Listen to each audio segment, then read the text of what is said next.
આજના લેક્ચરની અંદર આપણે કુદરતી સંસાધનોનું વર્ગીકરણ એટલે કે સામાન્ય રીતના અવનતીકરણ કેવી રીતના થાય છે, એટલે કે કેવી રીતના એ સંસાધનો ધીરે ધીરે ઓછા થતા જાય છે એના વિશે આપણે અભ્યાસ કરીશું. ખાસ કરીને બીજો મહત્ત્વનો ટૉપિક છે નિર્વનીકરણ. તો કે કેવી રીતના વનનો નાશ થતો જાય છે, બરાબર છે, કેવી પ્રવૃત્તિથી થાય છે, એની શું અસર છે, એના વિશે આજે અભ્યાસ કરીએ. તો ચાલો જોઈએ કુદરતી સંસાધનોનું અવનતીકરણ. કુદરતી સંસાધનોનું અવનતીકરણ. અવનતીકરણ જેને આપણે શું કહીએ છીએ degradation. One type of degradation એટલે કે ધીરે ધીરે એનું પ્રમાણ શું થાય છે, ઘટતું જવું. હવે આપણને ખ્યાલ છે કે જમીનની અંદર અહીંયા મુખ્ય 4 શબ્દ તમારે ખાસ યાદ રાખવાના છે. પહેલું તો શું કહે છે, તો કે સામાન્ય રીતના જોઈએ તો પહેલું છે અનઉચિત ઉપયોગ વડે, બરાબર છે, સામાન્ય રીતના વધુ પડતા ઉપયોગ કરીએ, બરાબર છે, તો એનાથી શું થાય, તો એક તો છે ડેઝર્ટિફિકેશન, જે અત્યારના સમયની વૈશ્વિક સમસ્યા છે સૌથી વધારે, ડેઝર્ટ રણનું આગળ વધવું. અને બીજું છે સોઇલ સેલિનિટી, જે જમીનની અંદર ક્ષારનું પ્રમાણ વધતું જવું. તો આ બંને કેના દ્વારા થાય છે એના વિશે વાત કરીએ. તો સૌ પ્રથમ વાત કરીએ તો કે જમીનની ઉપરનું જે લેયર છે ફળદ્રુપ. આ ઉપરાંત 2 શબ્દ પણ સાંભળવાના છે કે સોઇલ ઇરોઝન. ઇરોઝન એટલે શું કે સામાન્ય રીતના જમીનનું ધોવાણ થાય ત્યારે સામાન્ય રીતના જમીનનું ધોવાણ થતું એટલે આપણે જોઈએ કે જ્યાં જમીન હોય ત્યાં રેતીના ઢગલા થઈ ગયા હોય અને વચ્ચે તમે આમ જુઓ તો પાણી નદીના વહેણમાં જુઓ તો આમ ખાંચ પડી રહે, એને ઇરોઝન કહેવાય. ઇરોઝન એટલે ખાંચ. તો સોઇલ ઇરોઝન, જમીનની અંદર ઉપલું લેયર જે છે ધોવાઈ જાય. તો સોઇલ ઇરોઝન થાય, બરાબર છે, જમીનનું ધોવાણ થાય અને એને પરિણામ સ્વરૂપે ધીરે ધીરે ત્યાં ઉજ્જડ જમીન બનતી જાય અને ડેઝર્ટિફિકેશન થાય. એવી જ રીતના જમીનની અંદર જે પાણીનો ભરાવો થાય જેને વોટર લોગિંગ તરીકે ઓળખવામાં આવે છે, અને પાણીના ભરાવાથી સોઇલ સેલિનિટી એટલે ક્ષારતાની સમસ્યા સર્જાય. તો આ 4 શબ્દથી આપણે અવગત થઈએ. જેમ કે જમીનની ઉપરનું ફળદ્રુપ સ્તર, ઉપરનું ફળદ્રુપ સ્તર જેમાં બરાબર છે વિવિધ કાર્બનિક અણુઓ આવેલા છે, બરાબર છે, જે ફળદ્રુપતા ફેલાવે છે અને વનસ્પતિને બરાબર છે એની વૃદ્ધિ માટે અસરકારક છે. હવે આ ફળદ્રુપ બનાવવા માટે આપણે ઘણી બધી મહેનત કરવી પડે, ઘણા બધો સમય લાગે માનવ પ્રવૃત્તિઓ દ્વારા. પરંતુ જો કુદરતી રીતના થાય તો ઘણો બધો સમય લાગી શકે. તો આ એક ફળદ્રુપ લેયર બનાવવા માટે ઘણો સમય લાગે, પણ એ જ ફળદ્રુપ લેયરને દૂર કરતાં થોડીક જ મિનિટો થાય. જેમ કે આપણને ખ્યાલ છે બ્રહ્મપુત્રા નદી આપણે દર વર્ષે કેટલું ધોવાણ કરી નાખે છે કેટલી જમીનોનું. તો એ જમીનોનું ઉપરનું લેયરનું ધોવાણ થાય અને ત્યાં જે છે નાના નાના આવા ખેતર છે એ ઉપરની માટી ધોવાઈ જાય તો ત્યાં પથ્થરો જેવું રહી જાય અને આવા ઉજ્જડ સામાન્ય રીતના નાના નાના ભૂમિખંડો બને. શું બને? ઉજ્જડ ભૂમિખંડો બને. એટલે કે જમીનનું ધોવાણ થાય, જમીનનું ધોવાણ થાય જેથી નાના ઉજ્જડ ખડકો, ઉજ્જડ ભૂમિખંડો રચાય. અને આવા નાના નાના ઉજ્જડ ભૂમિખંડો બધા ભેગા થઈ, બરાબર છે, અને એક વિશાળ શું કરશે તો કે રણનું, બરાબર છે, રણનું નિર્માણ કરશે. એટલે કે રણ સર્જન કરે છે, રણનું સર્જન કરશે. આવા ભૂમિખંડો બધા જોડાઈને શું બનાવશે? રણ. આને કહેવાય ડેઝર્ટિફિકેશન. એટલે કે રણનું નિર્માણ થવું, રણનું આગળ વધવું. અત્યારે ધીરે ધીરે વધુ પડતા શહેરીકરણને લીધે પણ બરાબર છે આ સમસ્યા સર્જાય છે. અર્બનાઇઝેશન જે થાય છે એને લીધે આ સમસ્યાઓ સર્જાય છે. તો આ ડેઝર્ટિફિકેશન અત્યારના વૈશ્વિક સમસ્યાઓ પૈકીની એક છે. ત્યારબાદ વાત કરીએ જમીનની અંદર જે પાણીનો ભરાવો. હાલ તમે કોઈ પણ ખેતરોની અંદર જુઓ, અત્યારે આપણે જોઈએ છીએ કે આપણે ખૂબ જ વરસાદ પડ્યો છે. તો ખૂબ વરસાદને લીધે ઘણા ખેતરો છે એમને, માની લો કે કોઈ એક ખેતર છે, બરાબર છે, એમનો નીચાણવાળો ભાગ હોય ત્યાં શું થાય તો કે વરસાદ વહ્યા ગયા પછી પણ અહીંયા પાણીનો ભરાવો થાય. જેમ કે આ પાણીનો ભરાવો થાય. તો આ પાણીનો જે ભરાવો થાય જેને વોટર લોગિંગ તરીકે ઓળખવામાં આવે છે, આ પાણીના ભરાવાથી શું થાય, પાણીમાં રહેલા ધીરે ધીરે જે ક્ષાર છે, બરાબર છે, ક્ષાર શું થાય, એમાં રહેલા ક્ષાર, બરાબર છે, એનું સેડિમેન્ટેશન થાય. અને આ સેડિમેન્ટેશન એટલે કે તળિયે બેસે, બરાબર છે. તો આવી રીતના જે છે આપણે ક્ષારની પોપડીઓ વળી જાય. અને એક સમયે આવું પોપડી વર્તે વર્તું બરાબર છે જે શું કરશે તો કે વનસ્પતિના મૂળ ઉપર પણ જમા થાય, વનસ્પતિના મૂળ પર જમા થાય અને જેથી કરીને એની બરાબર છે એના માટે શું બનશે, પ્રતિકૂળ બનશે, એટલે કે વનસ્પતિ એની વૃદ્ધિ કરી શકે નહીં.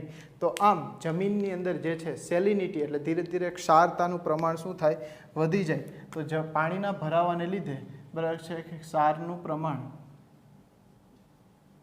વધે તો તેને સોઇલ સેલિનિટી તરીકે આપણે ઓળખીએ. તો આ બીજી સમસ્યા છે કે પાણીના ભરાવાને લીધે સોઇલ સેલિનિટી એટલે ક્ષારતાનું પ્રમાણ જમીનમાં વધે છે અને ધીરે ધીરે આ પણ જમીનનું ફળદ્રુપતાને બદલે ઉજ્જડ બનતી જાય છે. તો આ બરાબર છે ઓરિસ્સા નીટની અંદર બરાબર છે આ વખતે 2020ની અંદર આમાં ક્વેશ્ચન પૂછાયો. ઓરિસ્સા નીટમાં 2020માં આ ક્વેશ્ચન પૂછાયો કે પાણીના ભરાવાથી કઈ સમસ્યાનું નિર્માણ થાય છે, તો કે ક્ષારતા સંબંધિત સમસ્યાઓ સર્જાય છે. તો આ જે બરાબર છે નાનકડો ક્વેશ્ચન છે 2 માર્કની અંદર તમને પૂછી શકે કે કુદરતી સંસાધનોનું અવનતીકરણ કઈ રીતે થાય છે. હવે બીજો મહત્વનો ટોપિક લઈએ કે નિર્વનીકરણ. નિર્વનીકરણ જેને આપણે ડિફોરેસ્ટેશન તરીકે ઓળખીએ છીએ. ડિફોરેસ્ટેશન જેમ કે આમની અંદર જોઈએ તો નિર્વનીકરણ એટલે કે જે જગ્યાએ બરાબર છે પહેલાં વન હતું બરાબર છે કોઈ માનવ પ્રવૃત્તિઓથી ત્યાં વનનો શું કર્યો, નાશ. તો માનવ પ્રવૃત્તિ વિવિધ માનવ પ્રવૃત્તિઓને લીધે પ્રવૃત્તિથી એમનો વનનો શું થાય, નાશ થાય. તો એમ આ નાશ થવાની પ્રક્રિયાને નિર્વનીકરણ એટલે કે વનને દૂર કરવાની પ્રક્રિયા. હવે એવી કઈ પ્રકૃતિ છે, એક તો કૃષિ બદલાવ બરાબર છે, કૃષિની પદ્ધતિઓમાં બદલાવ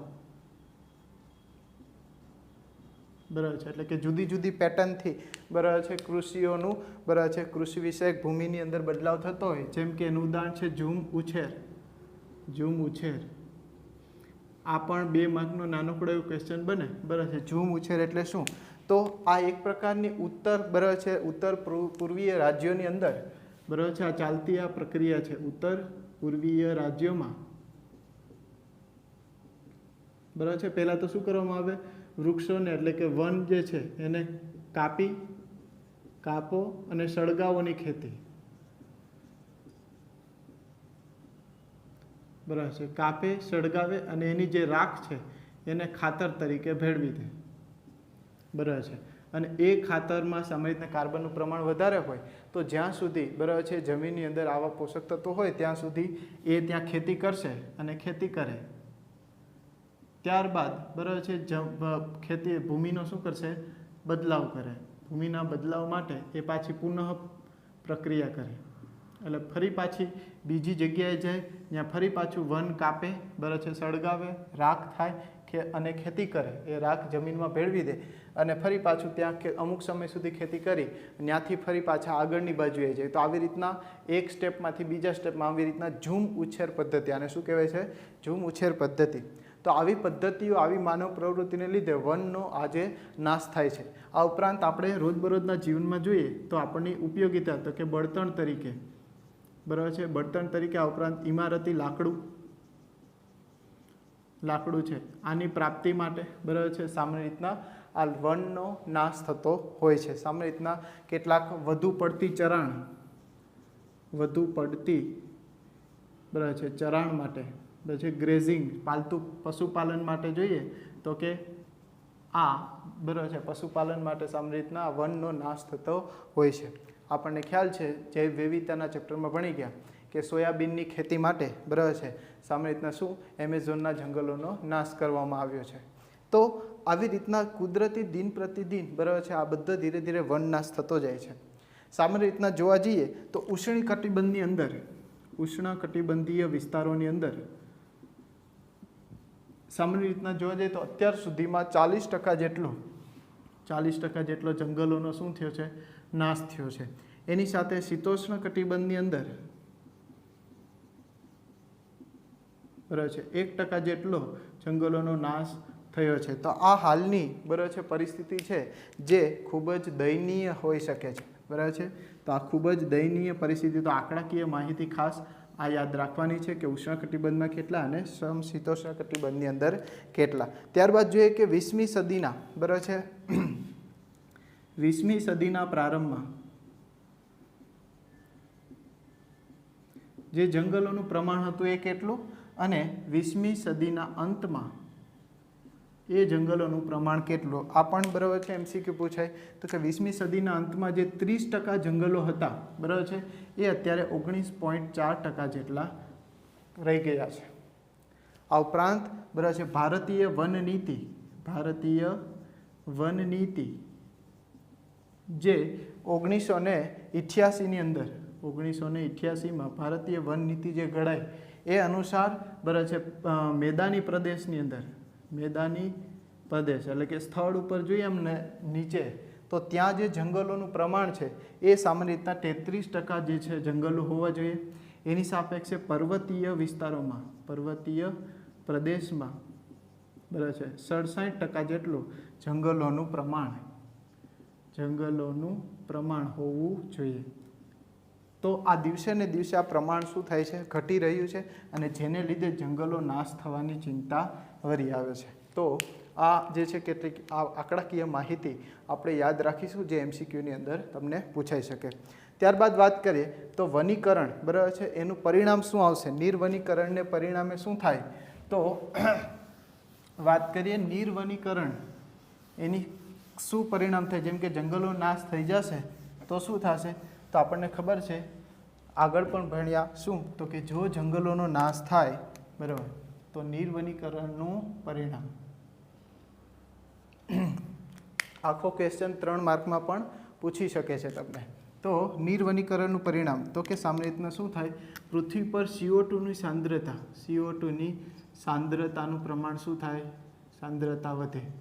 કારણ કે એને કન્ઝપ્શન કરવાવાળા વૃક્ષો જ ન હોય તો CO2નું પ્રમાણ વધશે. CO2 ગ્રીન હાઉસ વાયુ તરીકે આપણે જોઈએ આગળ જોઈ ગયા તો આ CO2નું પ્રમાણ વધશે તો ગ્લોબલ વોર્મિંગ વધશે અને ઘણી બધી સમસ્યાઓનું નિર્માણ થાય. તો આ જે છે CO2ની સાંદ્રતા વધશે. આ ઉપરાંત વૃક્ષની અંદર વૃક્ષોમાં જૈવ ભાર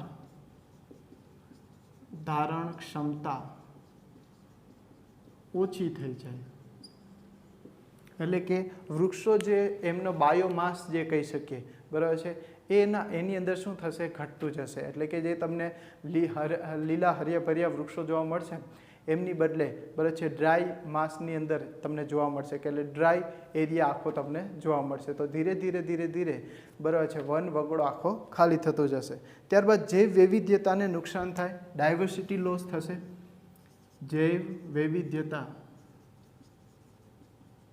ને નુકસાન કારણ કે આપણે આગળ પણ જોઈ ગયા કે જે કોઈ પ્રદેશ છે એમની અંદર માની લો કે વન નાશ થાય તો એની ઉપર ડિપેન્ડન્ટ રહેલા બરાબર છે કેટલાક સહલુપ્તતા જેને આપણે કહેતા હતા તો એની સાથે સંકળાયેલા કેટલાક વૃક્ષોની સાથે સંકળાયેલા પક્ષીઓ છે વિવિધ પ્રાણીઓ છે કેટલીક વનસ્પતિની જાતો છે બરાબર છે જેમ કે બિગ્નોનિયા અને હેબિનારિયા બરાબર છે જે આપણે પર્વતીય પ્રદેશો એટલે કે પશ્ચિમ ઘાટની જે વનસ્પતિઓ એ ત્યાંના બરાબર છે સ્થળ જે છે એ જવાને કારણે થઈ ગયું તો એની વસવાટ નાબૂદીને લીધે થયું. તો આવા વન નાશ થશે તો એની ઘણી બધી ઇફેક્ટ સર્જાશે.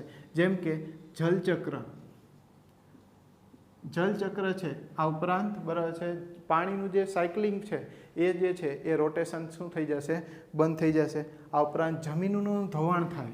પાણી ના હોય તો શું થાય જમીનનું ધોવાણ. અને હમણાં જ આપણે ભણી ગયા કે જમીનોનું ધોવાણ થાય તો શું થાય તો કે રણનું નિર્માણ એટલે કે છેલ્લે ડેઝર્ટિફિકેશનની સમસ્યાનો તમારે સામનો કરવો પડશે. તો આ સમસ્યાની સાપેક્ષે બરાબર છે આપણે શું કરી શકીએ સમસ્યાનો નિકાલ માટે સમસ્યાનો ઉકેલ શું છે તો કે સમસ્યાનો ઉકેલ એક જ છે પુનઃ વનીકરણ જેને રિફોરેસ્ટેશન તરીકે ઓળખીએ છીએ. એટલે કે પુનઃ વનીકરણ. હવે પુનઃ વનીકરણ વારંવાર બરાબર છે જે જગ્યાએ હાલ બરાબર છે આ પુનઃ વનીકરણ શા માટે રિફોરેસ્ટેશન માટે એક શબ્દ વપરાય કે જે તે વિસ્તારમાં પહેલાં શું હતું જંગલ હતું એટલે કે વૃક્ષો હતા હવે નથી કોઈ કારણસર ત્યાં વૃક્ષોનો નાશ થયો છે, તો એની પુનઃ એને વાવવામાં આવે. જેમ કે હમણાં આપણે વાત કરી ઓસ્ટ્રેલિયાની અંદર જે દાવાનળ ફાટ્યું તો હજારો હેક્ટરની અંદર આવો વનનાશ થઈ ગયો. તો આ કુદરતી સમસ્યાઓ પણ છે. વિવિધ જ્વાળામુખીઓ ફાટે તો પણ ઘણી બધી જમીનોની અંદર બરાબર છે આ બદલાવ થતો હોય. તો આવી કુદરતી અને કૃત્રિમ બંને રીતે બરાબર છે આ વૃક્ષોનો નાશ થતો હોય, વનનાશ થતું હોય, તો એની સાપેક્ષે રિફોરેસ્ટેશન કરવું એક અગત્યની બરાબર છે આપણી નૈતિક જવાબદારી બને છે. એના માટે બરાબર છે ઇન્ડિયા સરકારે વન મહોત્સવનું નિર્માણ કર્યું છે, જે સામાન્ય રીતના 1 જુલાઈથી 7 જુલાઈ સુધી બરાબર છે 1 જુલાઈથી 7 જુલાઈ સુધી આખું વીક જે છે એ સામાન્ય રીતના વૃક્ષારોપણ એટલે કે વન મહોત્સવ તરીકે ઉજવવામાં આવે છે. જેમાં સામાન્ય રીતના ખરાબાની જે જમીનો હોય એમની અંદર સામાન્ય રીતના વૃક્ષારોપણ કરવામાં આવે છે અને દરેક વૃક્ષોને સામાન્ય રીતના દત્તક આપવામાં આવે એટલે જેથી કરીને એની કાળજી પણ લેવામાં આવે. તો આવી રીતના બરાબર છે વન મહોત્સવ છે. આ ક્વેશ્ચન છે ક્યારે થાય, ખાસ કરીને સ્પેસિફિક આવા ક્વેશ્ચન પૂછાય તો કે નીટ 2017માં આ ક્વેશ્ચન પૂછાય વન મહોત્સવને આધારિત. વિશ્વ ઓઝોન દિવસ, ખાસ અહીંયા એક ડેટ એ પણ યાદ રાખશું આપણે, વિશ્વ ઓઝોન દિવસ બરાબર છે, જેને 16 સપ્ટેમ્બર બરના રોજ વિશ્વ ઓઝોન દિવસ તરીકે મનાવવામાં આવે છે. તો આ આપણે વાત કરી.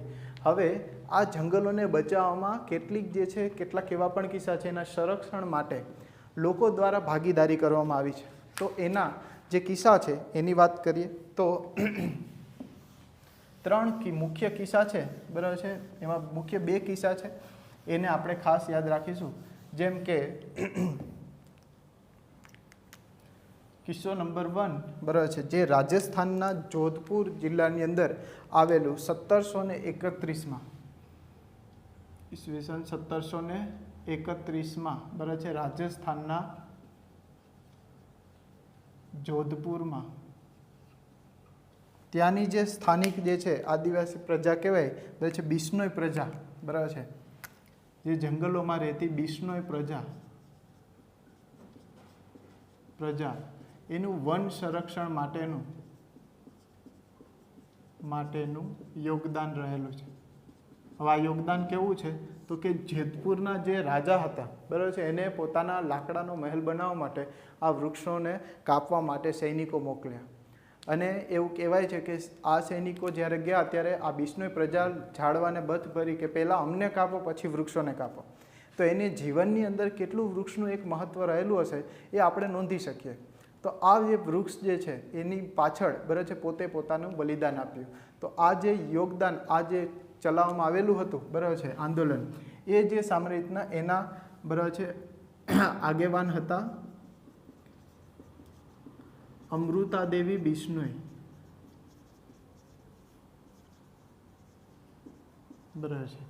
તો આમના આગેવાની હેઠળ બરાબર છે આ અભિયાન ચાલેલું અને જેમાં અંદાજિત કહેવાય છે કે 363 જેટલા લોકો બરાબર છે આ અભિયાનની અંદર મૃત્યુ પામેલા. અને કહેવાય છે કે આખું જે જંગલ છે લોહીથી તરબોળ થઈ ગયું. અને ત્યારે જે રાજાએ જ્યારે આ નજરી આંખે જોયું ત્યારે એને સૈનિકોને આ કાર્ય બંધ કરવા માટે કહ્યું. તો આ એક વન સંરક્ષણ માટે એક વૃક્ષ માટે બલિદાન આપવાનું એક અગત્યનું બરાબર છે આ એક ઘટના બની ગયેલી છે જેને આપણે ખાસ યાદ રાખીએ અને આપણે પણ વૃક્ષનું મહત્ત્વને સમજવાનો પ્રયત્ન કરીએ. તો અમૃતાદેવી, હવે અત્યારે સરકાર દ્વારા એક અમૃતાદેવી બરાબર છે વાઇલ્ડ લાઈફ પ્રોટેક્શન માટેનો એક એવોર્ડ આપવામાં આવે છે. જે તમે માની લો કે કોઈ સાહસ કાર્ય કરો એટલે કે વન્યજીવને બચાવવા માટે કોઈ સાહસ કાર્ય કરો ત્યારે તમને આ જે છે એ આપવામાં આવતો હોય છે એવોર્ડ, જેનું નામ છે અમૃતાદેવી બિશ્નોઈ વન્યજીવ સંરક્ષણ પુરસ્કાર. અમૃતાદેવી બિશ્નોઈ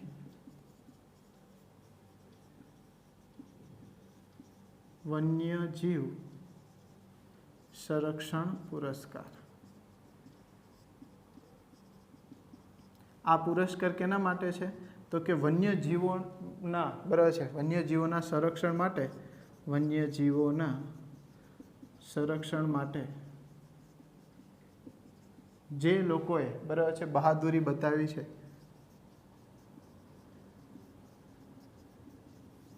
એ લોકોને સામાન્ય રીતના આપવામાં આવે છે. તો આ એક પહેલો કિસ્સો થયો. ત્યારબાદ 1974ની અંદર 1974માં હિમાલયના ગઢવાલ ખાતે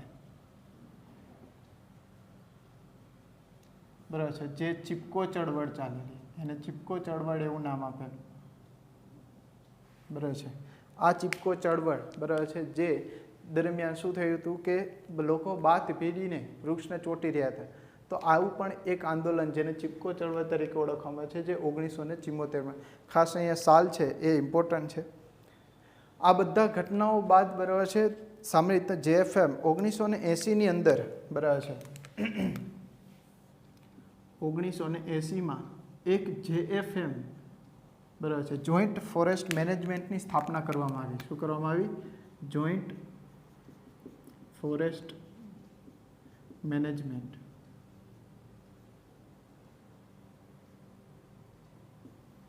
તો આ સંયુક્ત વ્યવસ્થાપન